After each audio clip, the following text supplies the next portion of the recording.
Снимам това видео от Иракли, прочутото Иракли, за което много природозащитници протестират, че трябва да се опази, че е уникална природата тук, че не бива да има строежи на хотели. Ето това представлява част от местността, морето, скалите. Прави впечатление, че в средата на април плажа е изключително мръсен. Няколко примера.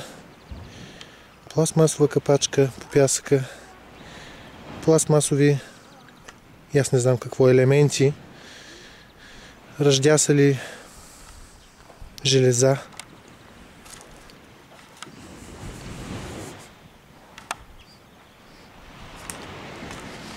Погледнете тук.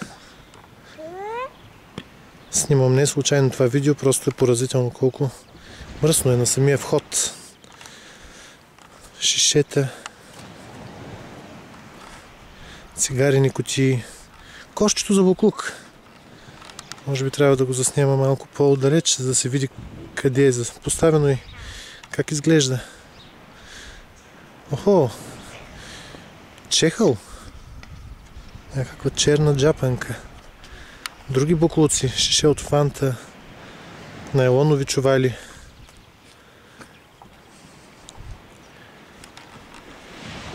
Прехвърляйки се от другата страна, гледката е просто поразителна. Буре на пясъка, отвратителни буклуци точно върху пясъка и върху местата, където би следвало да стъпват туристи.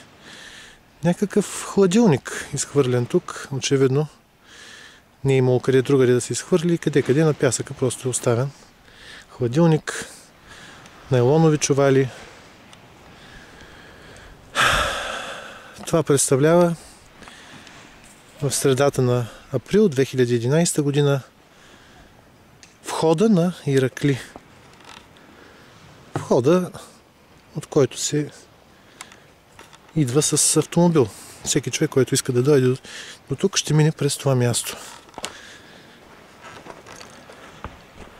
Тук има табела да се спазват разпоредбите, но очевидно не са много хората, които са го правили. Редно е да покажа и този паметник на буклука, точно на 15 на метра от пясъка. Две лодки с буклуци. Турби с възможно най-гнусни буклуци точно на входа на плажа. Бутилки, найлонови турбички. Това е Иракли, средата на април 2011 година.